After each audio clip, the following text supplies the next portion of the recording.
Thank you, brothers and sisters, for being here tonight to support our brothers and sisters at REI who are making their voices heard about their workplace conditions.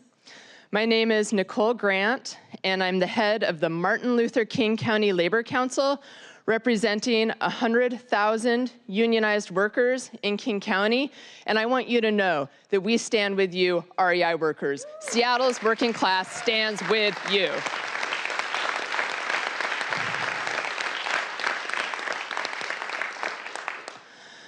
The purpose of unions is to make workers' voices heard, and I'm committing to you tonight that the Martin Luther King County Labor Council is going to do everything we can to make sure people know about your struggles, make sure that everybody knows about this petition to sign it, and to make sure that you guys win, whatever it is you're fighting for.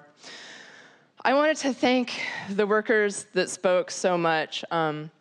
Alpine, when you talked about what happened to you at the Portland store, that's illegal in Seattle.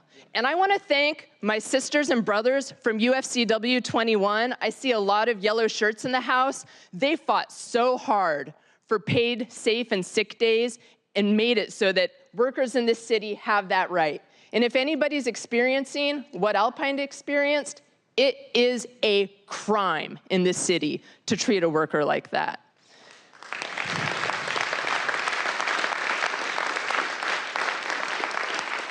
And I want to thank Tia for being so moving and open and honest in your personal story.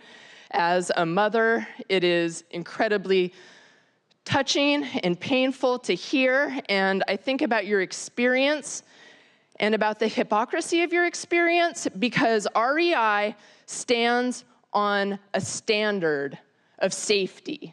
The standard that when you have your carabiner and when you have your equipment, that you're going to be as safe as you can be in the wild. But how is that standard of safety compatible with a woman and her child becoming now malnourished because of the horrible wages and working conditions? That's hypocrisy. That's hypocrisy at its very definition. And to William, when you talked about tents and the homelessness in the tent city, Seattle used to be Jet City, not Tent City. And it's hideous to think of the tent salesmen and their greed in Tent City. It's abhorrent. And most of all, I would just like to say, Ingrid, that what you said shows the basic foundation of greed. The greed sucks for workers, and greed sucks for consumers. And it's tragic that the REI story has become a story of hypocrisy, because I'm a member, you know? Like, I like to shop there. But they're riding on a reputation that they're just not earning anymore. And that's not the kind of shopping I like to do.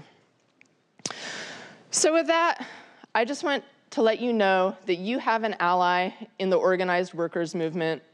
Whatever way you guys want to go, we will have your back.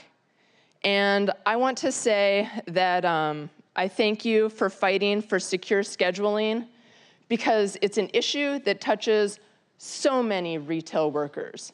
At REI, where you perhaps wouldn't expect it, at places like Walmart, where perhaps you would expect it, or places like the Gap, where it's definitely happening.